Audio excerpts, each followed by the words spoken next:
Morning, everyone. It's good to present from the comfort of your own bedroom for a change. Thank you for having me. I'm Ismail. I'm a hematology fellow, PGY5, and I'm sure I've interacted with many or most of you during my past 5 years here at McGill.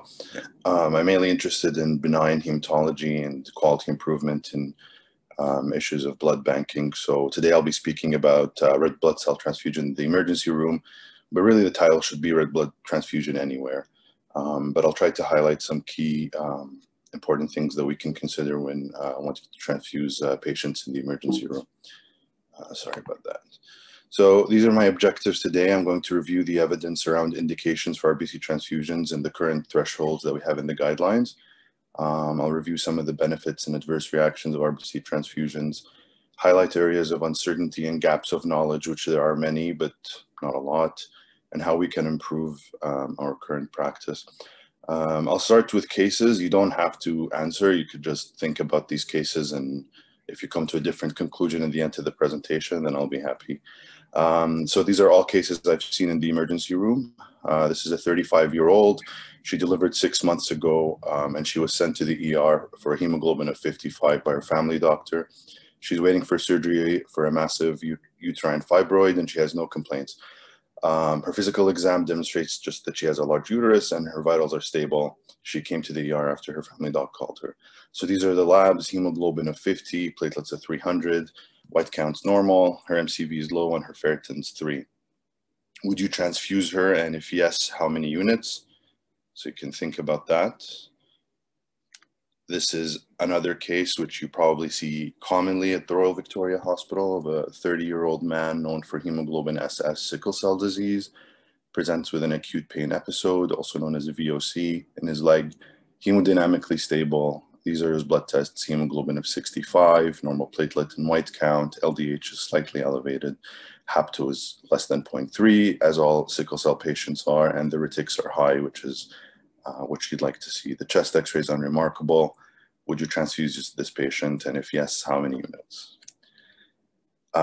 This is also another common scenario we see: a patient who's discharged to rehab after, let's say, hip replacement, and she comes 3 weeks later with quote unquote Gendet, and you suspect that she might have a surgical wound infection. Labs show a hemoglobin of 71. It was about 75 3 weeks ago at discharge. All other bloods are normal. She's hemodynamically stable. Would you transfuse this patient? All right, so now that the cases, you can think about these cases. Why is it important to use RBCs wisely? Well, one is cost. In Quebec, Hema-Quebec will pay about $300 to collect 1 unit of blood from a patient, and to get it from Hema-Quebec all the way to hang the blood into a patient's arm, it's about $800. The other thing is adverse reactions. We know that the more units we use, the more adverse reactions we're going to have. And 3 is responsibility to donors.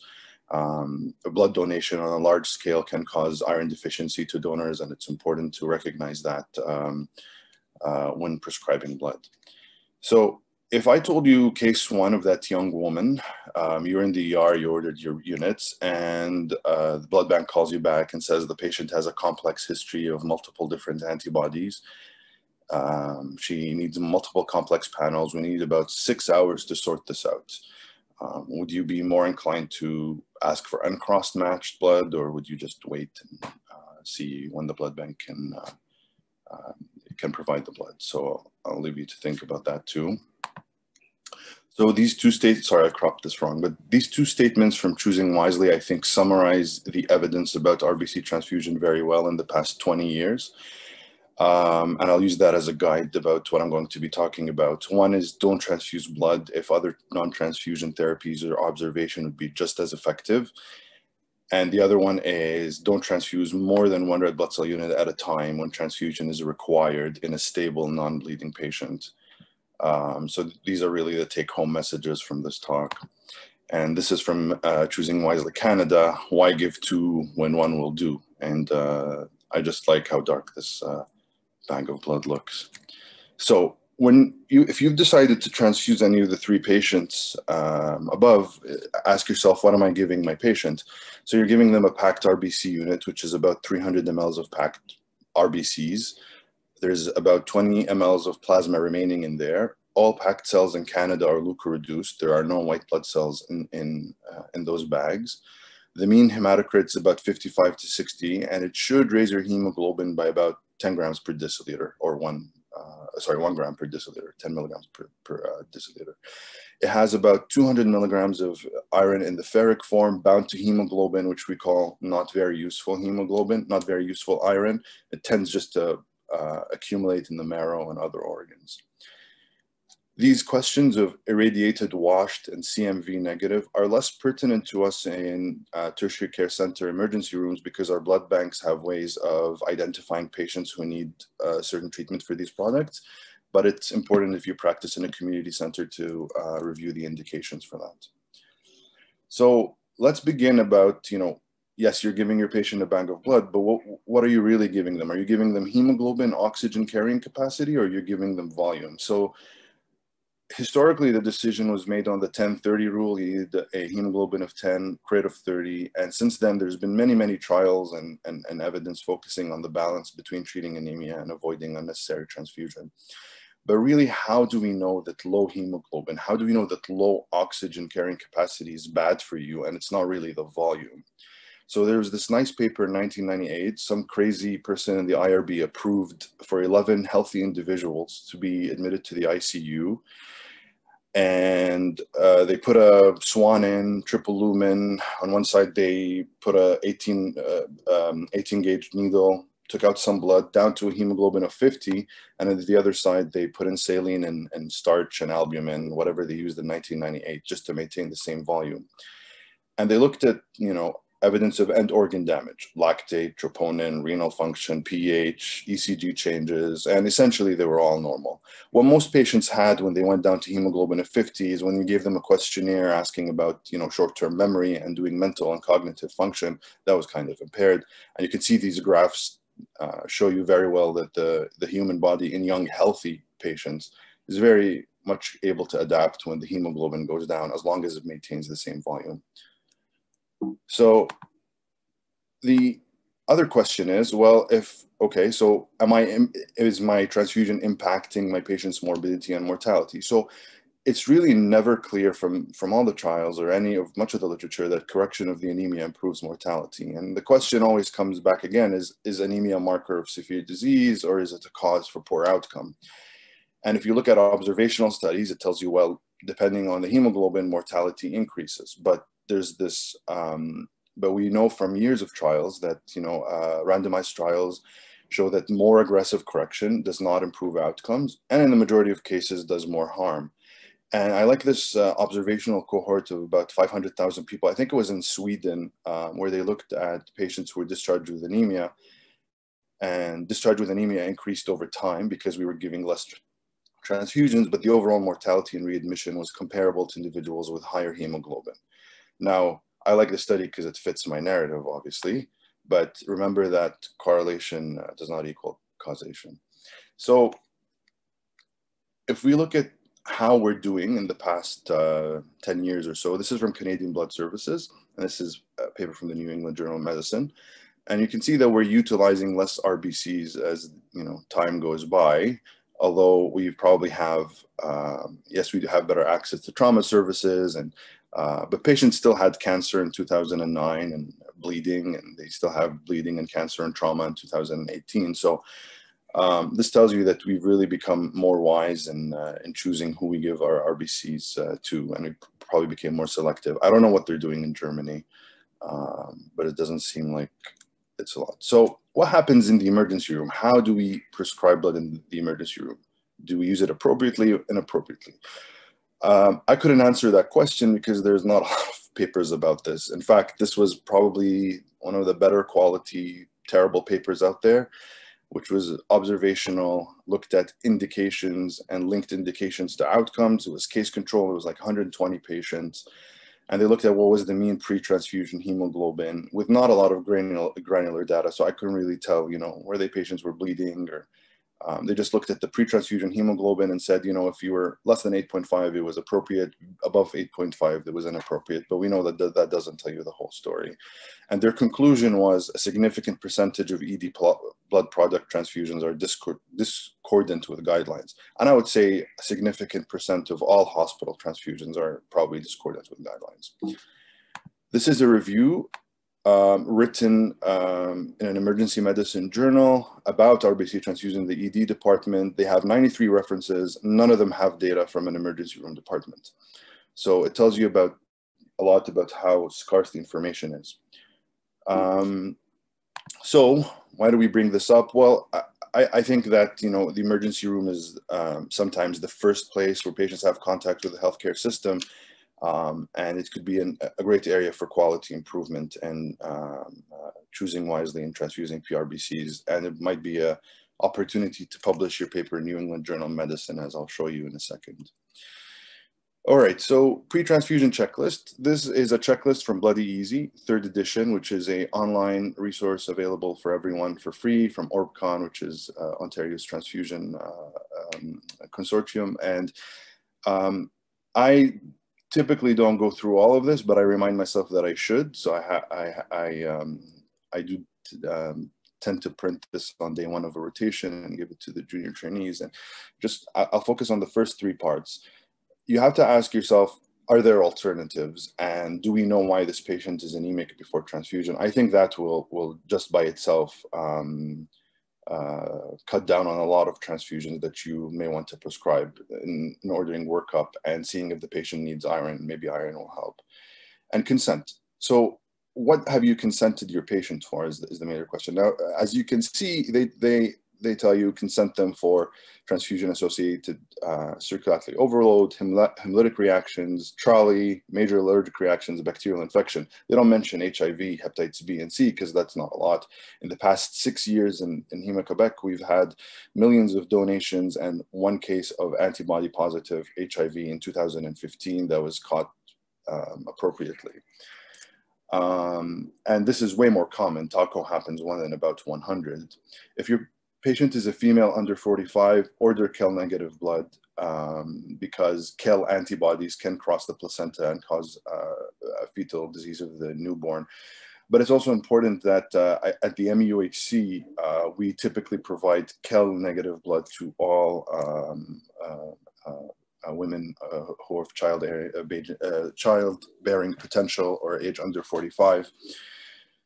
And this part, informing the recipient of that this transfusion can cause hemolytic disease of the newborn, has made me not transfuse, I think, a lot of young women who are stable with iron deficiency, and that's why I like this checklist. It's a mental reminder. TAGVHD I won't talk about because we have a way of dealing with that, but this one I think is important, especially in the population we see in the ER, is diuretics. If your patient has, you know, a organ that doesn't work, that deals with volume, kidney, heart, recurrent CHF, and their age is over 70, then they're probably at risk for TACO. And if there's any of the above, or let's say you're starting at a hemoglobin of 50 and you think you may need 1 or 2 units, then give them diuretics before transfusing them, because then you're going to be playing catch up if you give the diuretics after.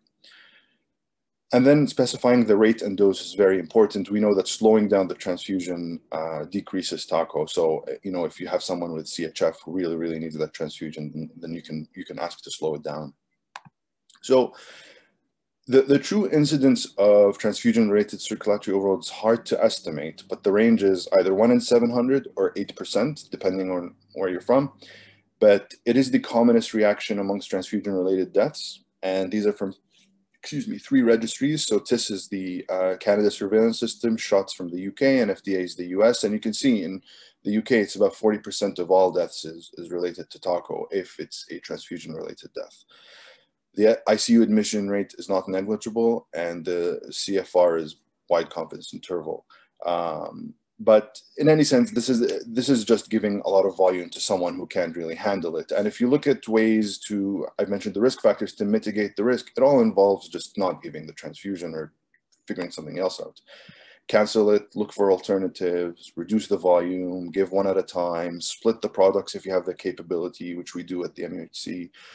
slow the infusion rates, give them diuretics. If they're on dialysis, ask them to be, ask the nephrologist to pull in the UF so you can give them more blood. But really the main issue is prescriber problems. We either give too many units, we haven't adjusted to patient comorbidities, or we didn't assess them before, between units. So the transfused 3 RBCs without CBCs in between. The other issue is alloimmunization, which is by far the most important under-recognized problem associated with RBC transfusion in women of childbearing age. And the rate is about 1 in 13. So 1 in 13 bags of blood you hang will cause a allo antibody against an antigen on the RBC. And this causes 3 major issues. One is future pregnancies can cause hemolytic disease of the newborn. 2, you could be ineligible for organ transplant in the future if you develop antibodies. And for patients who need multiple transfusions, you can reduce matching to future RBCs. And in fact, we have a 50-year-old patient with sickle cell disease who we can't find compatible blood for her in Quebec. So we're asking Canadian Blood Services to send us blood that is compatible, because these patients will require multiple units across their lifetime, and certainly they'll develop more antibodies to RBCs. And it is slightly more complex than the usual ABO.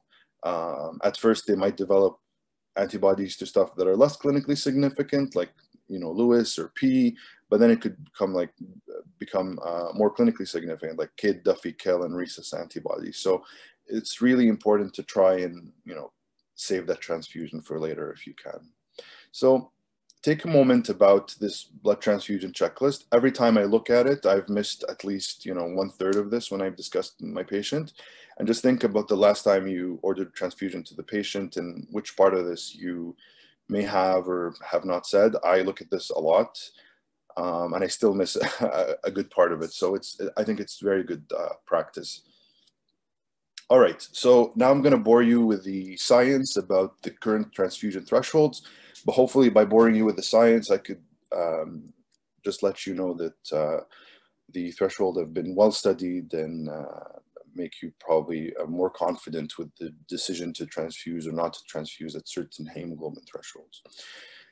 We'll start with, I focused on 3 populations: ICU patients, bleeding patients, and patients who may have cardiac disease, because those are, I think, the patients that transfusions are challenging and may mimic a lot of what you see in the ER. So we'll start with the TRICC trial, the most famous of them all. 800 patients, non-bleeding, hemodynamically stable, hemoglobin randomized to 90 or 70. At the time, we did not look or reduce blood in Canada.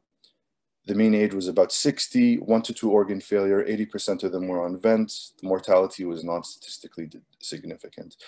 However, if you look at morbidity, if you had a restrictive threshold, you essentially had less risk of, half the risk of developing pulmonary edema, and about 50% less risk of developing MIs.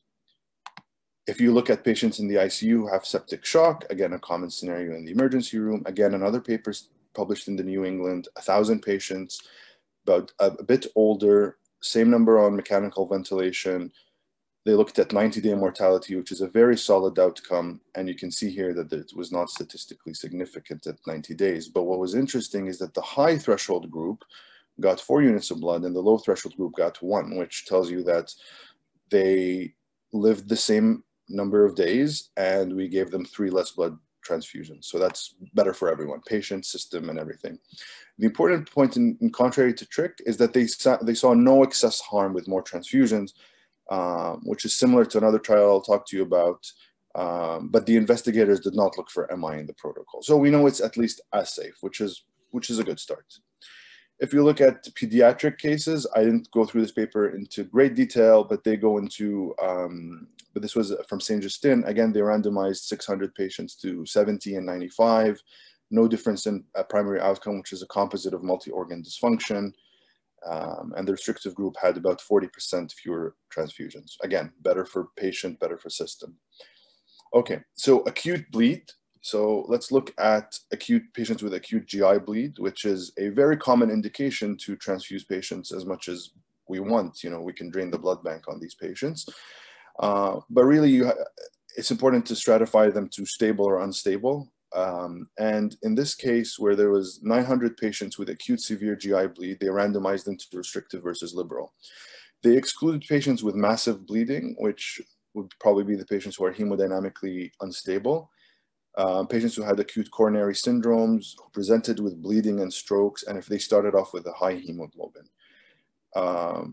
They all got endoscopy within 6 hours, which which probably mimics maybe our practices, maybe close to 12 hours, and they received endoscopic treatment as needed. What is interesting here is this trial showed better overall survival for patients who got less blood. So this showed a mortality benefit. There was less further bleeding, there was less units transfused, and in about 50% of the cases, you didn't even have to transfuse them blood. Now, if you've ever rounded with Dr. Gali from the hepatology service, he used to say, for patients who are cirrhotic, the best thing is to let them drain out, let the pipes dry, and transfuse them just to they're about 70. I wasn't that brave when I was an internal medicine resident. I'd always wanted higher than 70, but it's been described that the more you pour into the system, that you could probably get rebound portal hypertension, and that could worsen mortality. But just a point to think about. If you look at postpartum hemorrhage, this is a trial called the WOMB trial, which looked at 500 women with postpartum hemorrhage, and they defined acute anemia, believe it or not, as low as 48 milligrams per deciliter. So anything between 80 to 48, they tolerated that as an inclusion criteria. And they randomized the women to blood versus iron. So nothing, just iron, or you can get blood. And it was a non-inferiority trial. And what they looked at was that they looked at symptoms. So fatigue, which is a common indication for transfusion. We say a patient's fatigued, they're tired, they don't feel well. And in this case, in young, healthy women, it didn't change the outcome. The non-inferiority margin did not meet statistical significance. And you can see, if you look here, I don't know if you can see my pointer, but if you look here at the table, the total units transfused for the transfusion group was about 500 bags of blood. And then the non-intervention group was about way less than that, 80% less. So this is already very remarkable. And there was more iron supplementation, obviously, in the non-intervention group. So this tells you a lot about, in the stable patient, how low can you go, really? If we look at coronary disease, this is an area that is unresolved in someone who has an acute coronary syndrome. The guidelines recommend, if someone has ongoing ischemia, to keep about 100. Majority of guidelines say 80, but if you look at the most famous systematic review and meta-analysis of the topic of major cardiac trials, tells you that patients who did not get no transfusion probably did better. But again, we don't know if this is a chicken or egg situation. So there's an ongoing clinical trial called the MINT trial, randomizing patients to 80 versus 100. And it's still recruiting. I think it's recruiting in Canada, not sure about Quebec. For asymptomatic coronary disease, we have the information from subgroup analyses of the TRICC and FOCUS trials, which support the threshold of 80. And I think that's kind of well accepted, but I've had many patients who have stable coronary disease, who've had stable angina 3 years ago and are labeled as coronary disease, who do just fine with 70. So you have to really tailor it to your patient. Heart failure. There is a guideline statement from the ACPs to use a restrictive strategy to 70 to 80. And then we always hear, you always hear this, well, did the anemia cause the heart failure? Is their patient anemic because they have heart failure? And we probably think it's the latter, that patients with heart failure have anemia of chronic disease, chronic iron deficiency, because of bowel edema and decreased absorption of dietary iron. It's probably the other way around. And there's no large RCTs for this topic, but if you look at FOCUS and other observational studies, you're probably not doing them harm of keeping them around 70 to 80. And MINT should answer this question for us. Now, it's unfair to not offer an alternative. So this is an alternative for patients with heart failure because we have good quality data. The ESC guidelines in Europe says if your ferritin is less than 100 or less than 300 with a low SAT, just give them Venofer right off the bat. And it's a common practice in Europe. We have 2 high-quality randomized clinical trials looking at IV iron versus placebo in patients with heart failure. And their outcome wasn't mortality, but global assessment. How do these patients feel? What is the New York Heart Association score? 6-minute walk test. And if you look at the FAIR heart failure and the confirmed trials, both of them used IV iron or placebo, and they both did much better with IV iron compared to placebo, but that probably is a given. But when they tried oral iron, the iron out trial in JAMA, there was no improvement in exercise capacity, because I don't know how many of you in the audience have taken oral iron, but I prescribe it fairly often in clinic, and patients hate it so much that I have to return to IV iron because of intolerance, GI upset, constipation, and poor compliance. So if you look at post-op hip replacements, this was a great trial because their mean age was 82, elderly patients, and they included patients who had a history or risk factor for cardiac illness. And those patients were undergoing hip surgery. They assigned them to a hemoglobin of 80 or 100. And their primary outcome was death in hospital at 30 days, 60 days, or inability to walk independently. And there was no reduction in the primary outcome. In fact, there was even no reduction in stuff we commonly transfuse patients for. I'm afraid they're going to fall. I'm afraid they're going to be tired. They can't participate in rehab, readmission to hospital, and in-hospital coronary disease. The median transfused was about 2 units in the liberal group and almost none in the restrictive group. Now, as you can see, all the papers have been published in the New England Journal of Experimental Oncology. So this is, I think, a good opportunity to get an ER paper in there. If you look at cardiac surgery, so these are patients who by definition have cardiac disease, who had CABG, bio-AVR, etc. post-op, and they assigned them to 7.5 versus 9.5. The primary outcome was death, stroke, renal failure, or dialysis at day 0 and 28. Again, non-inferior, and these are quite sick patients, as I've listed here. There's been many trials in this group, so I left some of them here, but this is probably the most recent one and the highest quality of evidence. I won't talk about SCT, but you get the idea because this is not published yet. Work in progress is hematological malignancy under treatment. So there's 2 small pilot RCTs, mostly AML patients, but I left the references there, but there hasn't been really good quality data. And patients who have acute coronary syndrome, we're hoping that MINT will answer that question. So it wouldn't be a presentation without an up-to-date slide. So here's your up-to-date slide. This is the summary of the recommendations that they recommend. You can see here, mostly everyone's between 8 to 7. I would say you can probably do 7 everywhere, and symptomatic patient myocardial ischemia becomes expert opinion or how you feel the patient is doing. But we probably know that we can probably go down on this, and MINT will hopefully answer that. This is for children. Again, they also recommend a threshold of 70 across the board, except for chronic anemias. But I don't see kids commonly in my practice. So I left here some guidelines for more reading. There are many of them. They keep changing them every few years. But you know, if you have a patient where you think that you're unsure about a transfusion, or you think iron might work just as well, you can refer to any of these guidelines. Almost all of them are free, and they're available on UpToDate through the links provided there if you just write RBC transfusion UpToDate. All right, so I think I have a few minutes left, so I'm just gonna go back to the cases and I'll open up for questions. So back to case 1, I did like a pro and con list. So for transfusion of that young woman, well, her hemoglobin is less than 70, and we know that that's the threshold.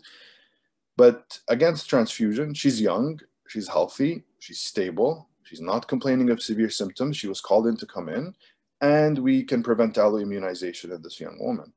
So I recommended IV Venofer, 300 milligrams. She lived far away, so I asked if we could admit her to SSU. SSU said okay.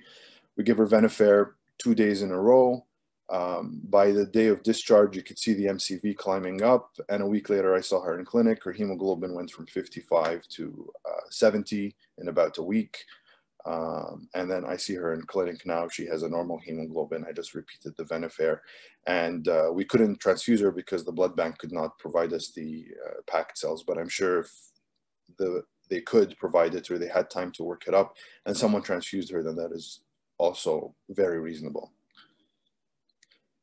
For our patient with sickle cell, for transfusion, well, his hemoglobin is below the threshold, but let's look at the cons list. He's young, he has chronic anemia, he's probably been living around 65 all his life, he's stable, he does not meet an indication for exchange transfusion, which we know those are the patients who benefit most from transfusions. We will probably cause alloimmunizations because these patients have been transfused multiple times in the past and we're contributing to iron overload. Now, transfusion may not alter the course of their VOC, so I personally would continue just managing their pain. Given that there's reticulocytosis, you know that the marrow is working, he's not an aplastic crisis, and he's probably going to be admitted to hospital, so we could always keep an eye on him. Again, I wouldn't transfuse him, I would just manage the VOC. If someone wanted to transfuse him, I don't think that's the end of the world. For case 3, for transfusion, I couldn't find a reason. Does not meet the cutoff. The gen debt, you can blame on many things. I'm not sure it's fair to blame it on the anemia because when she left to rehab, her hemoglobin was 75. And against transfusion, she's elderly, very high risk for complication. We know from many trials, it probably will not change the symptoms or outcomes. What I would suggest is anemia workup and follow up on that. So again, take home message, why give 2 and 1 will do? Give a unit, repeat the CBC, reassess your patient. If they're feeling much better, then you probably got the biggest bang for your buck from your blood product, and then call it a day, disposition. All right, so sorry I talked too much, but I think there's time for questions.